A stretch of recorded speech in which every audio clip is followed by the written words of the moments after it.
एक वेश्या ने भिक्षु को रोका, निमंत्रण दिया कि मेरे घर रुक जाओ वर्षा काल में। उस भिक्षु ने कहा, रुकने में मुझे जरा अड़चन नहीं है।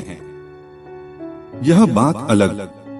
फिर भविष्यवाणी मुश्किल है, उसने कहा, रुकने में मुझे जरा अड़चन नहीं, लेकिन जिससे दीक्षा ली है उस गुरु से जरा पूछाऊं।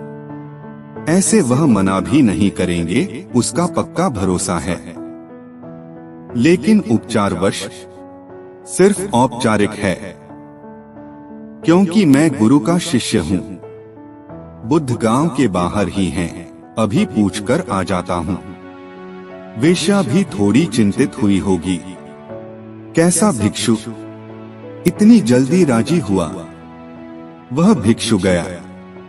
उसने बुद्ध से कहा कि सुनिए, एक आमंत्रण मिला है एक वेश्या का वर्षाकाल उसके घर रहने के लिए। जो आज्ञा आपकी हो वैसा करूं। बुद्ध ने कहा, तू जा सकता है। निमंत्रण को ठुकराना उचित नहीं। सनसनी फैल गई भिक्षुओं में। 10,000 भिक्षु थे, ईर्ष्या से भर गए। लगा कि सौभाग्यशाली है। तो वेश्या ने निमंत्रण दिया वर्षाकाल का, और हद हो गई बुद्ध की भी कि उसे स्वीकार भी कर लिया और आज्ञा भी दे दी। एक भिक्षु ने खड़े होकर कहा कि रुकें, इससे गलत नियम प्रचलित हो जाएगा। भिक्षुओं को वेश्याएं निमंत्रित करने लगे और भिक्षु उनके घर रहने लगे, भ्रष्टाचार फैलेगा। यह नहीं होना चाहिए। बुद्ध ने कहा, अगर तुझे निमंत्रण मिले और तू ठहरे तो भ्रष्टाचार फैलेगा। तू ठहरने को कितना आतुर मालूम होता है। कह तू उल्टी बात रहा है। अगर तुझे निमंत्रण मिले और तू पूछने आए, पहली तो बात तू पूछने आएगा नहीं, क्योंकि तू डरेगा। यह पूछने आया ही इसीलिए है कि कोई भय नहीं है। तू आएगा नहीं पूछने। अगर तू पूछने भी आएगा तो मैं तुझे हाँ न भरूंगा। और तू भयभीत मत हो। मुझे पता है यह आदमी अगर वेश्या के घर में ठहरेगा तो 3 महीने में यह वेश्या के पीछे नहीं जाएगा। वेश्या इसके पीछे आएगी। मुझे इस पर भरोसा है। यह बड़ा कीमती है। वह भिक्षु चला भी गया। वह 3 महीने वेश्या के घर रहा। बड़ी बड़ी कहानियां चली, बड़ी खबरें आईं, अफवाहें आईं कि भ्रष्ट हो गया। वह तो बर्बाद हो गया, बैठकर संगीत सुनता है। पता नहीं खाने पीने का भी नियम रखा है कि नहीं।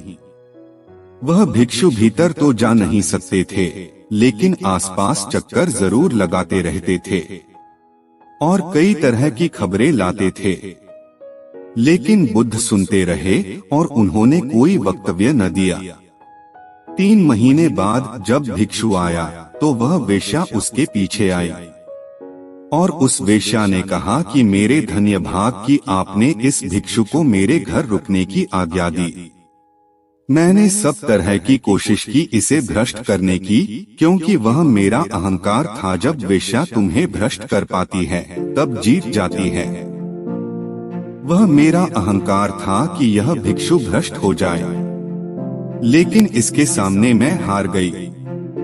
मेरा सौंदर्य व्यर्थ, मेरा शरीर व्यर्थ, मेरा संगीत व्यर्थ, मेरा नृत्य, इसे कुछ भी न लुभा पाया और 3 महीने में मैं इसके लोभ में पड़ गई।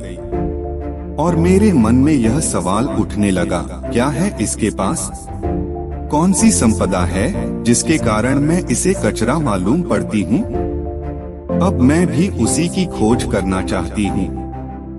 जब तक वह संपदा मुझे न मिल जाए तब तक मैं सब कुछ करने को राजी हूँ, सब छोड़ने को राजी हूँ। अब जीने में कोई अर्थ नहीं जब तक मैं इस अवस्था को न पालूं जिसमें यह भिक्षु है। ओशो बिन बाती बिन तेल, सूफी कथा प्रवचन।